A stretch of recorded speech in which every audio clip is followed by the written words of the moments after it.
चलिए शुरू करते हैं।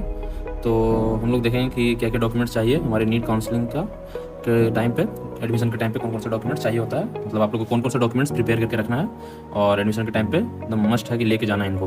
तो पहले हम लोग देखेंगे अलॉटमेंट लेटर। तो अलॉटमेंट लेटर बेसिकली क्या होता है, जिसमें आपका कॉलेज का नाम, अलॉटेड कॉलेज का नाम लिखा रहता है, तो वो आपको रखना है अपने साथ।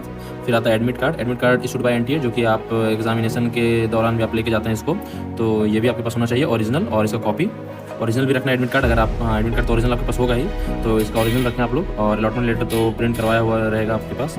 फिर रिजल्ट और रैंक कार्ड, ये भी प्रिंटेड रहेगा आपके पास, तो ये भी अपने साथ रखें। ये रैंक कार्ड जो होता है ये भी एनटीए द्वारा ही जो इशू किया हुआ रहता है वो चाहिए होता है, जिसमें आपका स्कोर और परसेंटाइल वगैरह लिखा रहता है। फिर आता है 10th सर्टिफिकेट और 12th सर्टिफिकेट।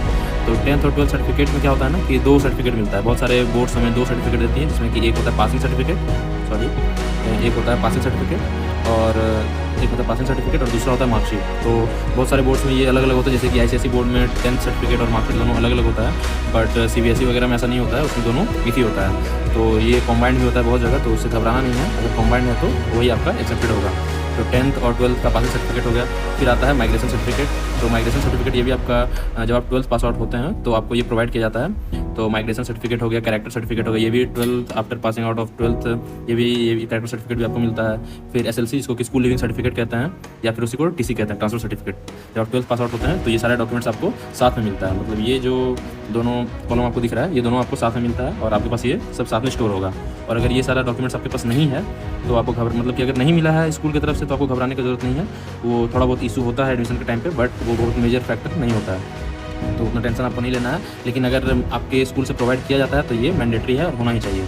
फिर आते हैं हम लोग आइडेंटिटी प्रूफ में। तो आइडेंटिटी प्रूफ में बेसिकली आधार कार्ड, जो अभी तो बेसिक ही चलता है, तो आधार कार्ड चाहिए होता है, और अगर नहीं है तो पैन कार्ड दीजिए, फिर या फिर आप ड्राइविंग लाइसेंस भी दे सकते हैं। फिर फोटोग्राफ पे आते हैं, तो फोटोग्राफ पासपोर्ट साइज का चाहिए, और वो मिनिमम आपके पास 8 से 14 आपके पास होना चाहिए, क्योंकि स्टेट काउंसलिंग करवाते हैं, ऑल इंडिया काउंसलिंग करवाते हैं, तो अलग अलग कॉलेज में जब आपका अलॉट होता है और आप कंफर्मेशन के लिए जाते हैं तो वहाँ पे आपका ये फ़ोटो वगैरह रिक्वायर्ड होता है, तो ना रखें आप पासपोर्ट साइज। और ये सेम होना चाहिए एडमिट कार्ड के जैसा, तो जैसा आपने एडमिट कार्ड में प्रोवाइड किया था ना वैसा ही ये फोटो आपके पास होना चाहिए। फिर आते हैं कास्ट सर्टिफिकेट पे। तो कास्ट सर्टिफिकेट ये 3 जो है,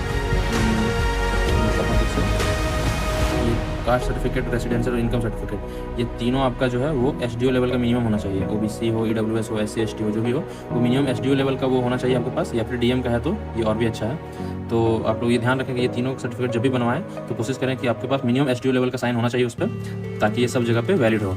और फिर एक मैं पॉइंट पहले बोलना भूल गया, ये भी इंपॉर्टेंट है, वो है कंफर्मेशन पेज। ये कंफर्मेशन पेज भी आपको मिलता है जब आप अप्लाई करते हैं नीट के लिए, तो आपको उस टाइम एक कंफर्मेशन पेज मिलता है, ये भी एनटीए द्वारा इशू किया जाता है, तो ये भी आपके पास होना बहुत जरूरी है। बेसिकली बहुत बच्चे क्या करते हैं ना, कंफर्मेशन पेज भूल जाते हैं, तो आप लोग याद रखें ये कंफर्मेशन पेज भी आपके पास हो। फिर एक आता है गैप सर्टिफिकेट। अगर आपका 12th और नीट क्वालिफिकेशन में अगर एज गैप है तो उसके लिए आपको ये गैप सर्टिफिकेट बनवाना पड़ता है, और इसका फॉर्मेट बेसिकली तो देती है इंस्टीट्यूट, लेकिन अगर नहीं दी हुई है तो आप लोग ये एफिडेविट बनवा सकते हैं।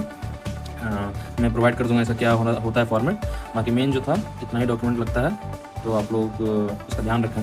Thank you.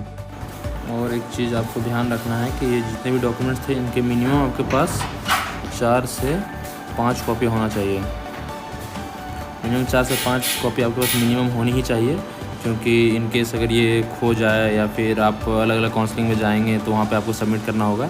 तो आप 4 से 5 कॉपी इनका मिनिमम रखें, और साथ में इनका आप कोशिश करें कि इनकी सॉफ्ट कॉपी भी आपके पास हो, ताकि अगर आप कहीं पे जाते हैं और कोई डॉक्यूमेंट अपने साथ ले जाना भूल जाते हैं तो ये सॉफ्ट कॉपी आपके पास हो, ताकि आप इनका प्रिंट भी करवा सकें।